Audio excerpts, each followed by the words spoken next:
Oke teman-teman, balik lagi di channel YouTube aku. Jadi kali ini lanjutan episode 2 yang kemarin ya, ini adalah part 3-nya. Jadi part pertama kemarin kita sudah belajar tentang simbol dan sedikit mengenal Excel. Kemudian part keduanya kita belajar rumus basic seperti sum, average, maksimum, minimum, ada round up, round down, ada proper, upper, lower. Nah, bagi kalian yang belum nonton untuk video sebelumnya, kalian bisa klik link di atas untuk menuju ke part 2 atau part 1.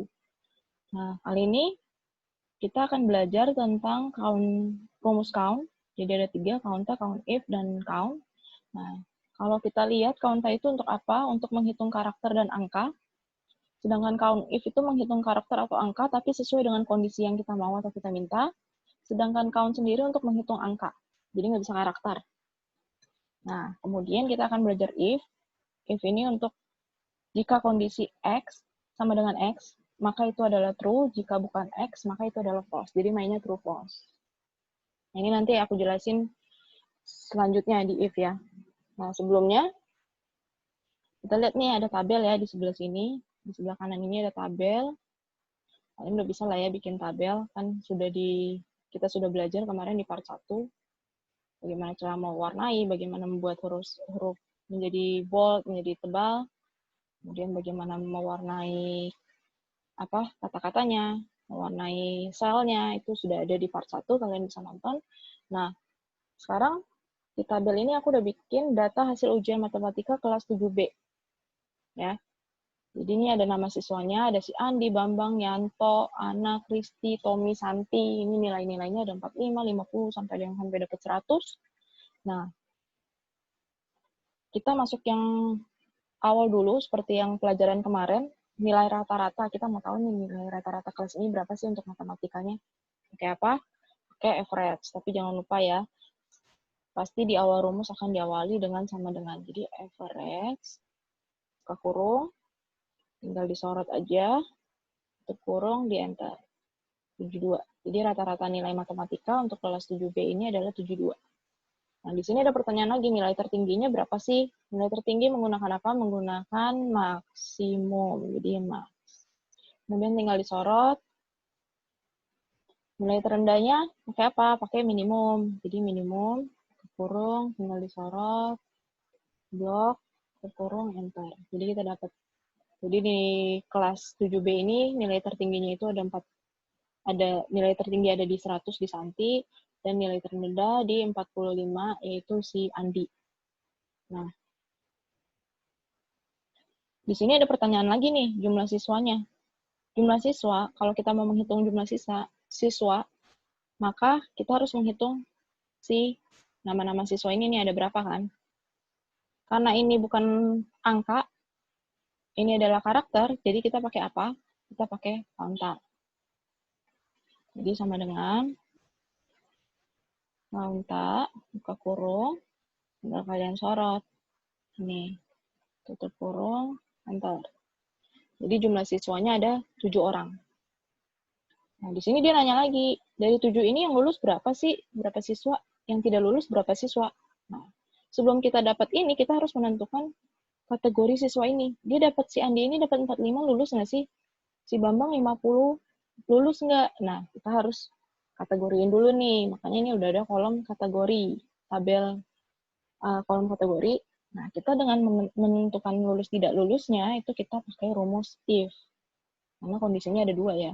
Ada lulus dengan tidak lulus. Jadi sama dengan if. Kondisinya apa? Kondisinya adalah jika si skor ini lebih dari sama dengan, kita mau yang lebih dari sama dengan 70, dia lulus ya. Jadi pakai simbolnya ini. Lebih dari sama dengan 70,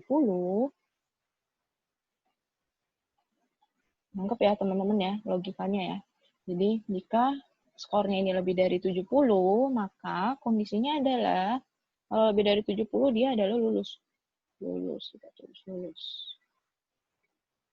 Nah, ini kalau misalnya karakter true-nya atau false-nya karakter, kalian harus tambahin tanda petik. Kalau angka sih nggak perlu, langsung tulis aja angkanya berapa. Kemudian koma, ini kondisi true-nya. Kemudian false-nya apa? False-nya adalah jika dia tidak sama dengan 70, maka dia tidak lulus. Tutup kurung, enter. Tidak lulus. Berarti 45 kan di bawah 70. Jadi dia tidak lulus. Untuk ini mengerti ya teman-teman ya. Harusnya sih masih nangkep ya. Masih oke ya. Kita lanjut ya. Nah, ini tinggal ditarik. Kalian tarik aja nih ke bawah. Terus, nih, dapat. Jadi yang tidak lulus ini ada si Andi, Bambang, dan Kristi. Kemudian yang lulus ini ada Yanto, Ana, Tommy, dan Santi. Sebenarnya kalau datanya dikit, kalian bisa langsung tentuin, oh ini yang lulus ada 4, yang tidak lulus ada 3. Itu gampang. Tapi ketika kalian bikin report nanti dengan data yang banyak, kalian nggak mungkin ngitung satu-satu kan. Kalian akan menggunakan rumus pastinya. Jadi kita mau tentuin ya. Ini kita belajarnya simpel aja dulu soalnya. Yang lulus berapa? Yang lulus, karena ada kondisi lulusnya, kita pakai count if. Ya, ini count if. Jadi sama dengan count if, ke kurung, dia minta range-nya. Range-nya apa? Range-nya yang ini. Ya, disorot, koma. Kriterianya apa sih? Kriterianya yang ini. Lulus, kriteria lulus ya. Ke kurung, enter. 4. Jadi kriterianya ini ya, M18. Ini ketutup ya. M18 itu ini lulus. Bisa juga M18 kalian ganti dengan kata lulus juga bisa. Tuh. Cuma kalau mau ngeling, ya M18 aja ya. Nah, yang tidak lulus apa? Berapa siswa? Sama. Pakai count if, tapi diganti kriterianya jadi tidak lulus. Atau kalau kalian mau gampang, kalian bisa, nah ini aku mau contohin, ini kita pakai dolar ya. Ini kalian tinggal tarik sebenarnya. Cuma kalau kalian tarik, ini rumusnya kan geser nih. Yang awalnya begini, geser ke bawah. Agar tidak bergeser, kalian pakai dolar. Didolarkan. Atau kalau mau cepat tinggal F4. Langsung dolar. Jadi untuk mengunci baris dan kolom yang ada. Tinggal enter. Ini tinggal copy. Paste di bawah. 3. Jadi yang tidak lulus itu ada 3. Jadi totalnya sama. Ini ada 7 orang. Sampai sini aman ya teman-teman. Masih bisa ngikutin ya. Jadi tadi kita belajar count, count dengan if untuk menentukan kategorinya jika ada kondisi true and false.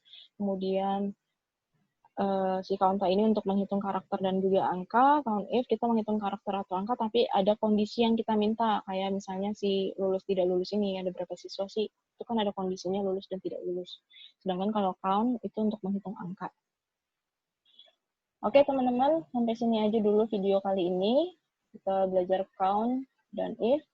Next-nya, part selanjutnya, part 4, aku akan jelasin tentang penggunaan rumus sum if dan juga VLOOKUP. Ini yang biasanya agak susah kalau dijelaskan, jadi kita belajar pelan-pelan aja dulu, nggak apa-apa. Jadi, kalau bisa sebelum masuk ke part 4, kalian ulang-ulang lagi part 1, part 2, part 3-nya, jadi pada saat part 4-nya kalian logika berpikirnya udah lebih dapet nih. Feel-nya udah lebih dapet. Karena ini kan pakai logika juga ya. Oke teman-teman, itu aja untuk hari ini. Terima kasih karena sudah menonton sampai part 3 saat ini. Jika memang video ini berguna dan bermanfaat, kalian bisa sharing video ini ke teman-teman kalian yang juga lagi belajar Excel. Kalian bisa klik tombol like kalau kalian suka dengan video seperti ini. Dan jangan lupa subscribe juga channel YouTube aku agar kalian tidak tertinggal dengan video-video berbagi ilmu lainnya dari aku. Oke teman-teman, sekian dulu dan terima kasih. Bye-bye.